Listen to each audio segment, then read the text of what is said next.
Que a paz do nosso Senhor Jesus Cristo seja conosco. Mais uma vez nos encontramos aqui reunidos para um pouco mais refletir acerca da doutrina espírita, acerca dos seus ensinamentos. Essa reunião que acontece nesse momento online é em substituição às reuniões presenciais da nossa Casa Cultivadores do Evangelho, e essa de hoje encerra esse ciclo de reuniões online, já que nós estamos com a nossa data de retorno prevista para a próxima quarta-feira.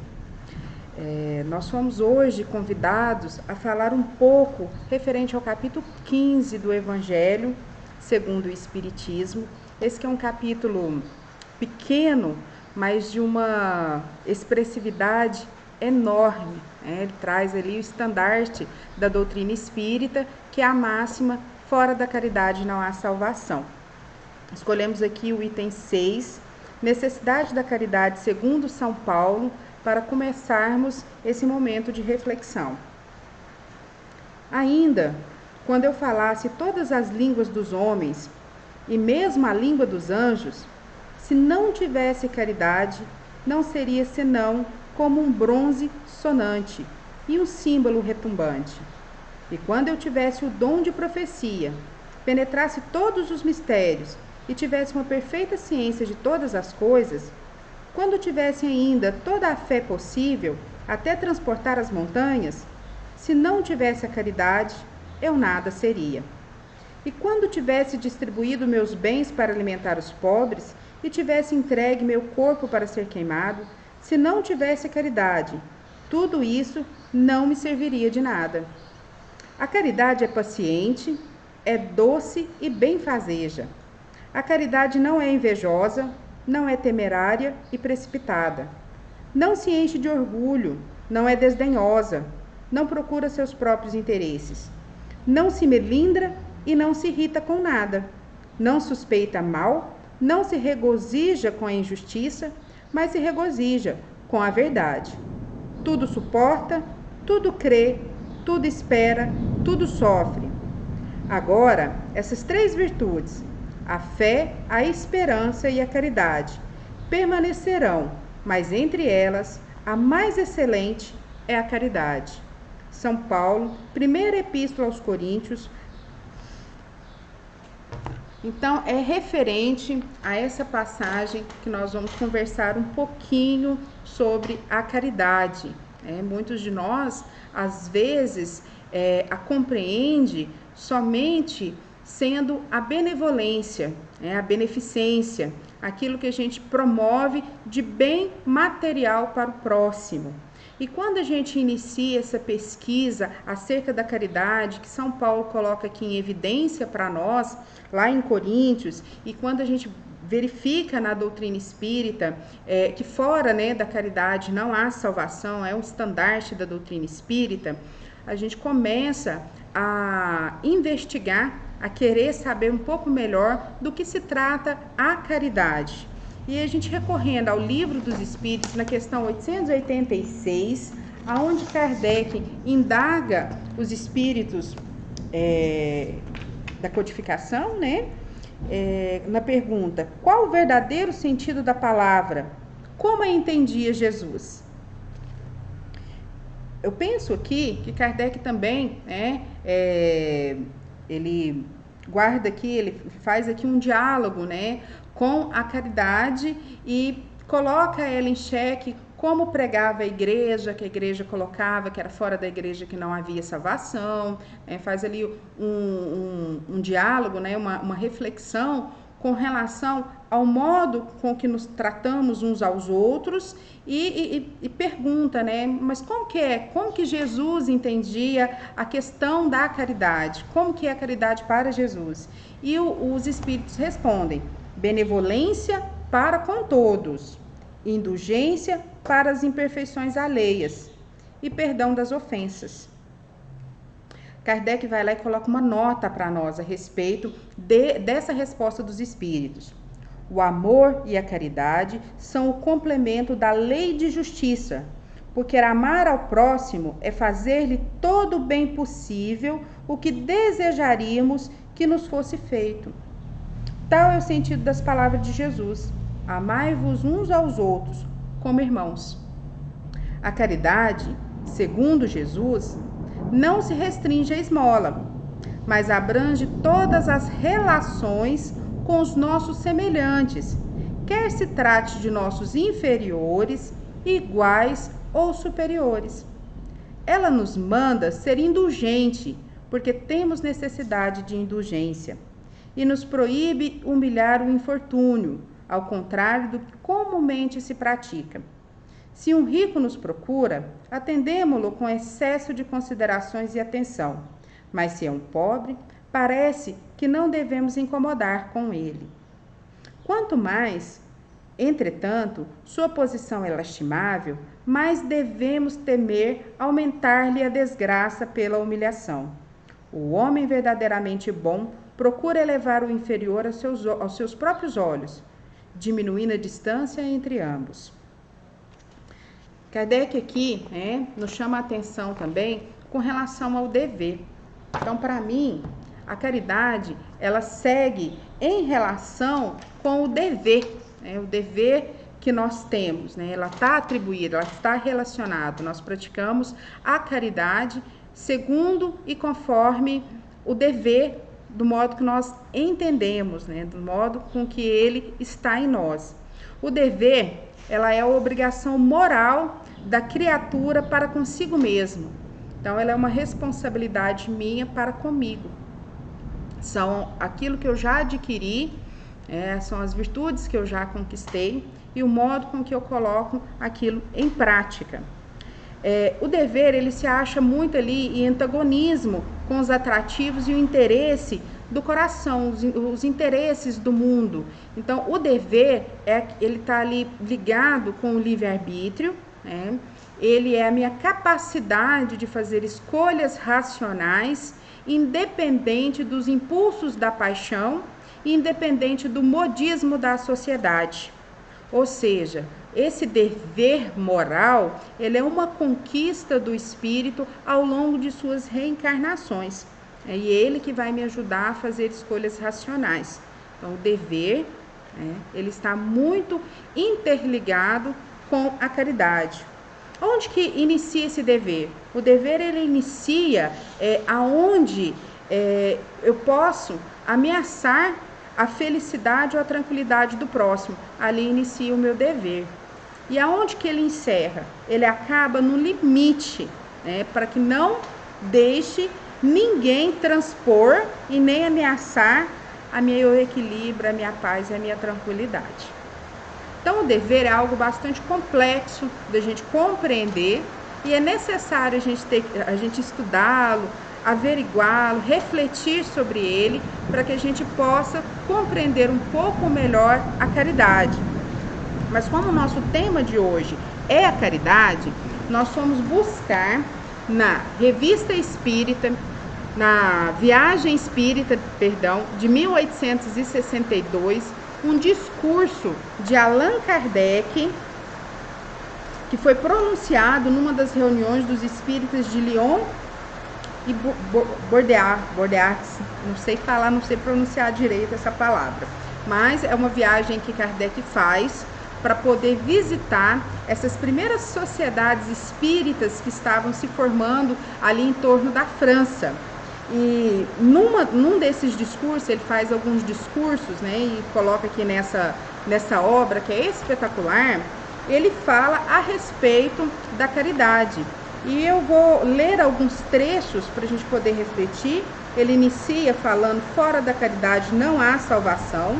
Coloca essa expressão como estandarte da doutrina espírita e pede que tome a sociedade humana esta máxima por emblema e conforme a ela a sua conduta, que possamos a ela tomá-la e conformar a nossa conduta, o nosso dever moral a essa máxima.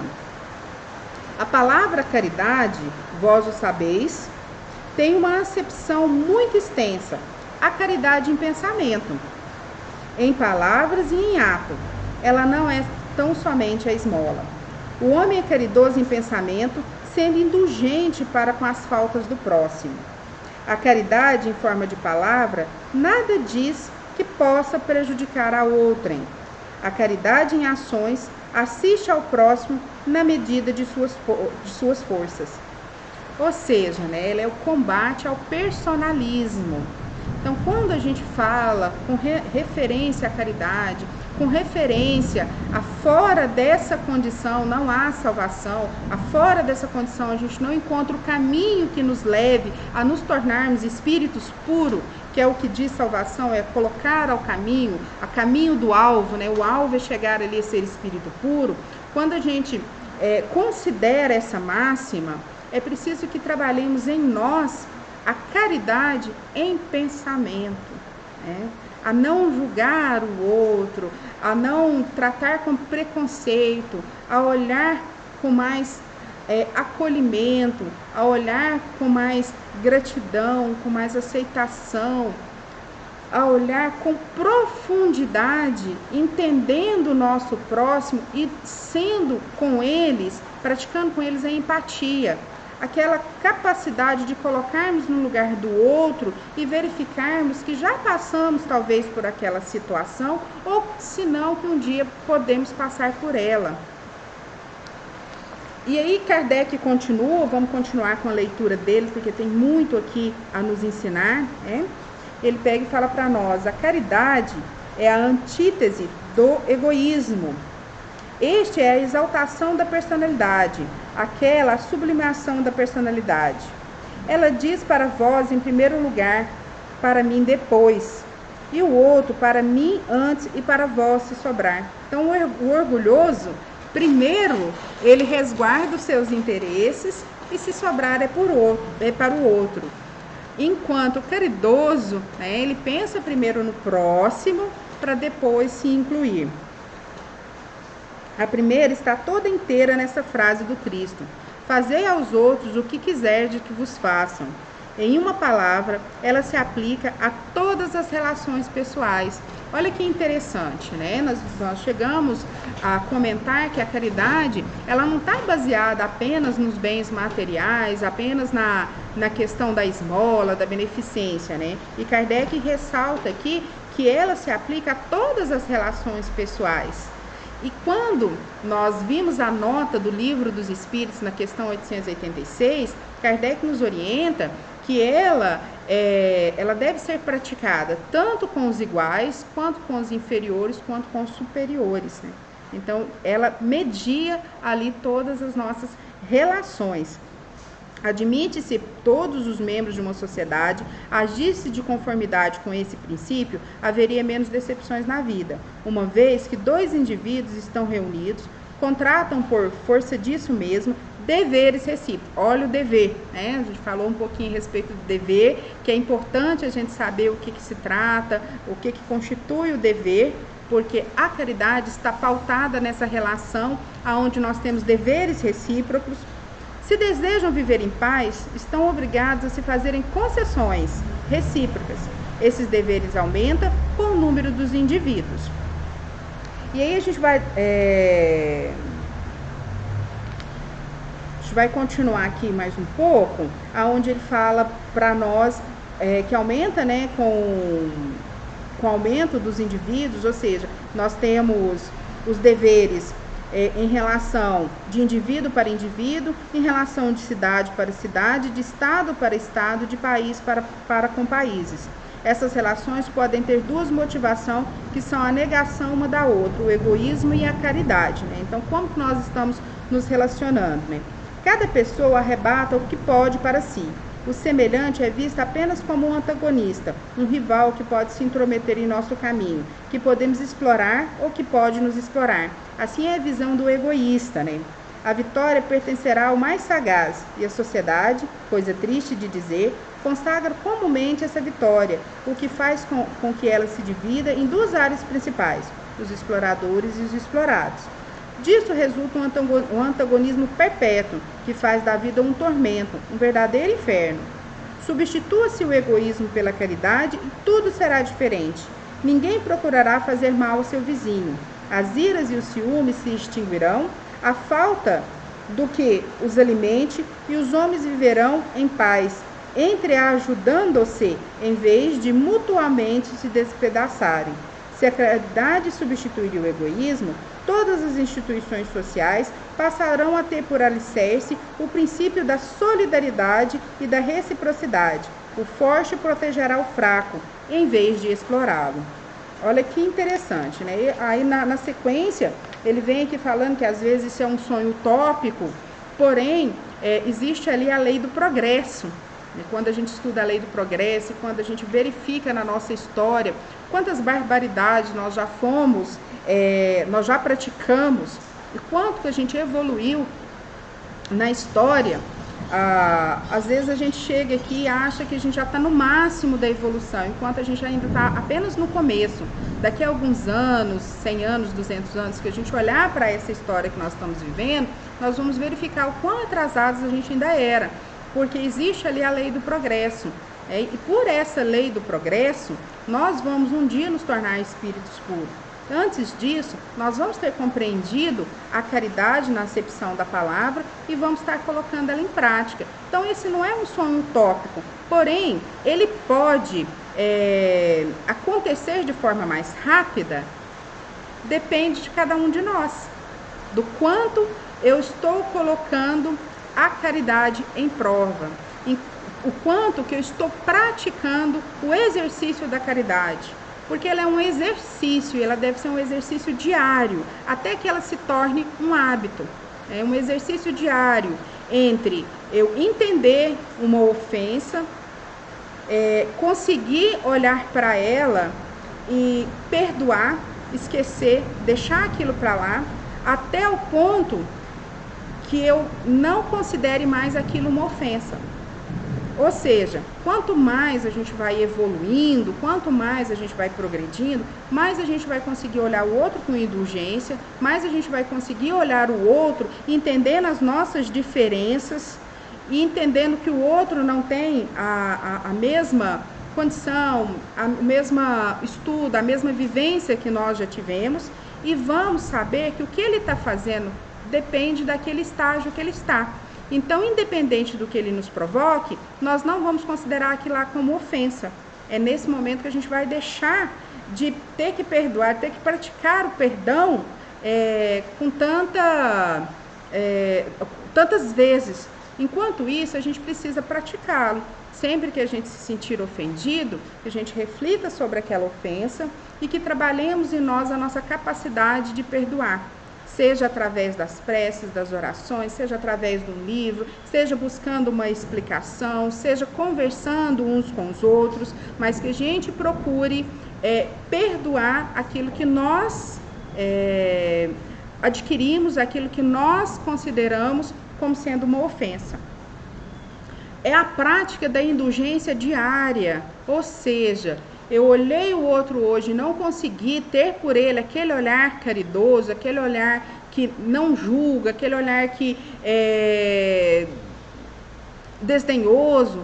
Esse aí é uma prática também, é um exercício que eu vou fazer. Às vezes hoje eu não consegui, amanhã eu vou me policiar mais ainda, para que eu possa um dia tornar um hábito de olhá-lo como um irmão, olhá-lo como um igual, olhá-lo alguém como eu também já passei por aquilo, como alguém que precisa de compreensão, de auxílio, como alguém que às vezes precisa dessa acolhida. Então, isso também é uma prática. Caridade na palavra, conformá-la de acordo com aquele que está nos ouvindo, tentando não feri-lo, tentando não julgá-lo, tentando ser acolhedor, tentando ser ali inspiração, motivação para o outro, e não motivo de deixá-lo contrariado, não motivo de deixá-lo ali enfraquecido. A gente não tem que falar para o outro nenhum tipo de mentira. Mentira não é nenhuma inverdade, mas conformar a nossa palavra de acordo com o outro, entenda, saiba receber uma mensagem sem se sentir ferido, sem se sentir atacado, sem se sentir ali rebaixado. E isso também é uma atividade que a gente precisa praticar diariamente até que ela se torne um hábito. A caridade material, a benevolência, ela é a mais fácil de se praticar. Porque ela não nos compromete tanto igual as demais. As demais é um compromisso de aperfeiçoamento espiritual que nos faz buscar em nós o dever, que faz buscar em nós aquilo que a gente já amealhou e colocar isso em prática.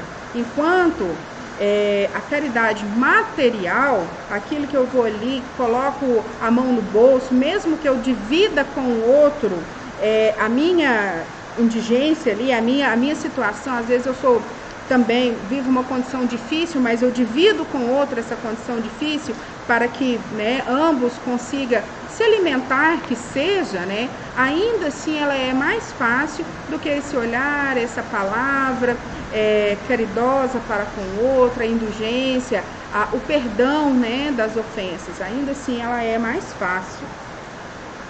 E aí na sequência aqui,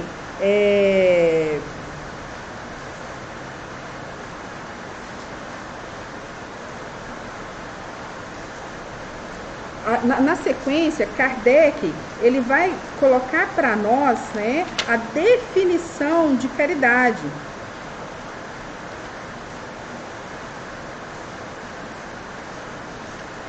E ele a define da seguinte forma: é o sentimento de benevolência, de justiça e de indulgência relativamente ao próximo, baseado no que quereríamos que o próximo nos fizesse.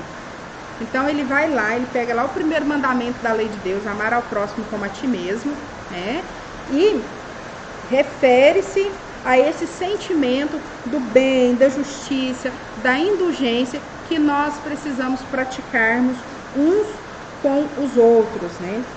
E aí ele, na sequência, ele é um discurso longo que vale a pena cada um de nós ir lá, ler, refletir a respeito dele, mas nós vamos dar um pulo e chegar ali mais para o final desse discurso, onde ele fala diretamente aos nossos corações, na seguinte questão: espírita, sois os pioneiros dessa grande obra, tornai-vos dignos da gloriosa missão, cujos primeiros frutos já recolheis.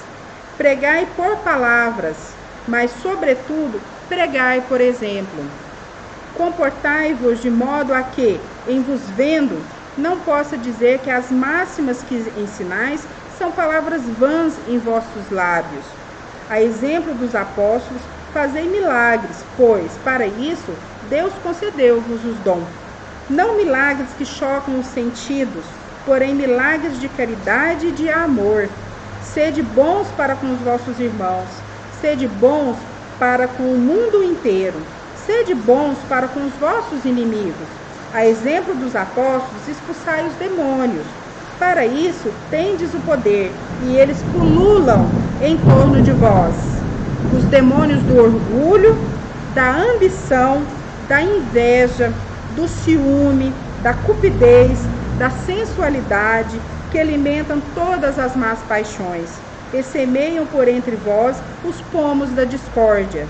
Expulsai-os de vossos corações, a fim de que tenhas a força necessária para expulsá-lo dos corações alheios. Fazei esses milagres e Deus vos abençoará. As gerações futuras vos abençoarão como as de agora abençoam os primeiros cristãos, dentre os quais muitos revivem entre vós para assistir e concorrer para o coroamento da obra do Cristo.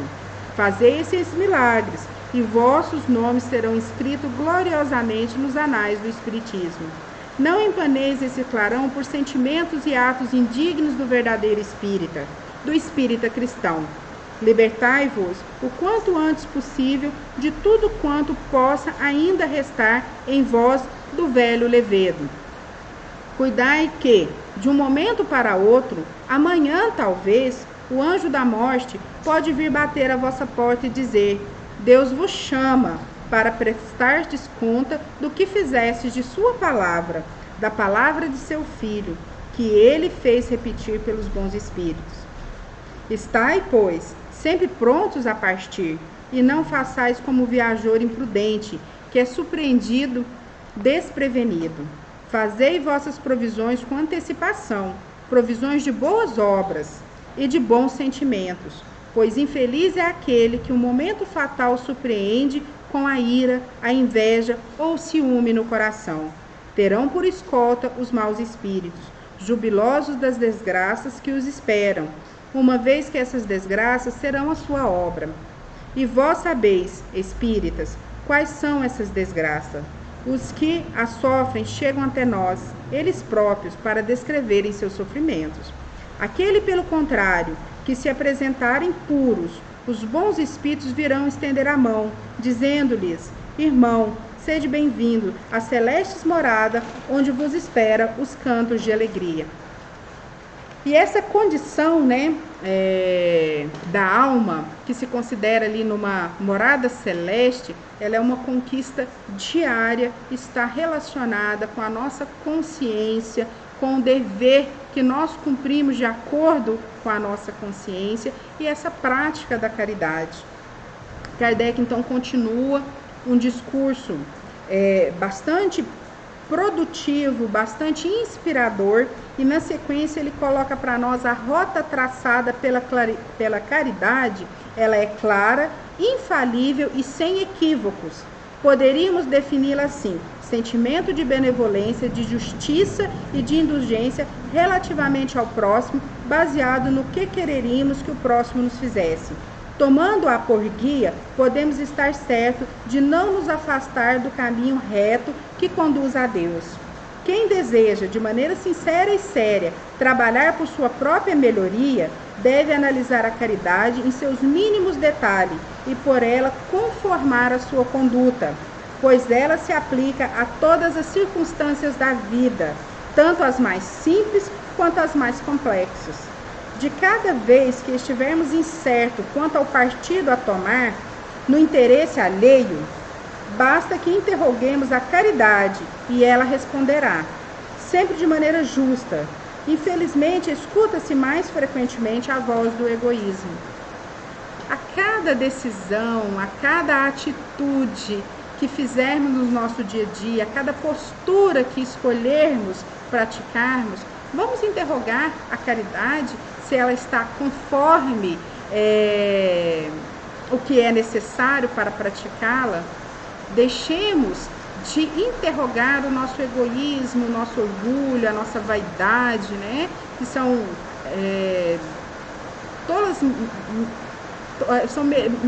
são mesquinhos, são tolas vaidades que às vezes a gente tem, que não nos deixam interrogar a caridade quanto àquilo que eu estou fazendo naquele momento. E para encerrar essa parte da Revista Espírita, Kardec coloca para nós: com esse estandarte, o Espiritismo será o traço de união que reunirá os homens divididos pelas crenças e os prejuízos mundanos. Então é através da caridade que ela é a base de reunião entre todos os povos, independente de raça, crença, independente de situação financeira. Ela é o alicerce, ela é a base para que possamos viver em harmonia. Nós buscamos também uma referência na Revista Espírita de 1860, em algumas mensagens recebidas na sociedade parisiense e que foram lidas, e que traz para nós também referente à caridade moral. E aí, o espírito de Irmã Rosália traz para nós a seguinte mensagem: a caridade moral consiste em nos suportarmos uns aos outros, e é o que menos fazeis neste mundo inferior, onde estáis encarnados no momento. Sede, pois, caridosos, porque avançareis mais no bom caminho. Sede humano e suportai-vos uns aos outros. Há um grande mérito em saber calar para deixar falar o mais tolo. É uma forma de caridade. Saber ficar surdo quando uma zombaria escapa de uma boca afeita a troça. Não ver o sorriso desdenhoso que acolhe a vossa entrada em casa de pessoas que, quase sempre por erro, se julgam acima de vós. Enquanto que, na vida espírita, a única real por vezes estão muito distanciados. Eis o mérito, não de humildade, mas de caridade, porque não notar os erros alheios é caridade moral. Passando junto a um pobre enfermo, olhá-lo com compaixão tem muito mais mérito do que atirar-lhe um óbolo com desprezo. Contudo, não se deve tomar a imagem ao pé da letra, porque essa caridade não deve impedir a outra. Pensai, sobretudo, em não desprezar o vosso semelhante. Recordai o que já vos disse. É preciso lembrar sempre que no pobre repelido, talvez estejais repelindo um espírito que vos foi caro e que se acha momentaneamente em posição inferior à vossa. Revi um pobre dessa vossa terra, que, por felicidade, eu tinha favorecido algumas vezes, e agora acontece que, por minha vez, eu a ele imploro. Sede, pois, caridosos, não sejais desdenhosos, sabei deixar passar uma palavra que vos fere, e não julgueis que ser caridosos é apenas fazer dádiva material, mas também praticar a caridade moral. Eu vos repito, praticai uma e outra. Lembrai-vos de que Jesus disse que somos irmãos, e pensai sempre nisso, antes de repelir o leproso ou o mendigo. Virei ainda dar outras comunicações mais longas, agora sou chamada. Adeus e pensai nos que sofrem e orai. Irmã Rosália. Essa é uma mensagem que ela está na Revista Espírita de 1860, de outubro, e ela se encontra em conformidade com o que nós estudamos no Evangelho segundo o Espiritismo, que essa reflexão de suportarmos uns aos outros é uma prática da caridade. Entender as dificuldades, o estágio em que cada um de nós estamos, seja intelectual, seja moralmente falando, nos colocarmos sempre no lugar do outro, prontos a auxiliar sem julgar, praticando cada dia a indulgência, o perdão, sem deixar de praticar a benevolência. Então, que essa mensagem, fora da caridade não há salvação, seja para nós uma reflexão diária, um exercício prático, que possamos interrogar sempre a nossa consciência, se aquilo que eu estou fazendo naquele momento, aquela postura que eu adotei para com o próximo, ela é condizente com esse tripé sustentado pela caridade, benevolência, indulgência e perdão. E que possamos nos recolocar no caminho, para seguir com Cristo, para que possamos caminhar nele, rumo ali ao objetivo, à meta, ao alvo, que é ser um espírito melhor, um espírito perfeito, aproveitando todas as oportunidades dessa reencarnação, para que possamos na próxima vir ainda um pouco melhor. Que Jesus nos abençoe a todos e eu aguardo vocês na próxima quarta-feira, presencialmente na nossa casa, seguindo ali todas as observações de cuidado e segurança, uso de máscara. Nós estamos ali com álcool gel espalhado no nosso salão, tapete sanitizante, as portas abertas, ventilação, o que a gente puder fazer ainda para nos protegermos dessa condição de pandemia que ela ainda não acabou. Que Jesus nos proteja, que Ele nos abençoe e que nos torne cada dia mais unidos para podermos juntos aprender um pouco mais dessa doutrina tão consoladora. Graças a Deus, que assim seja.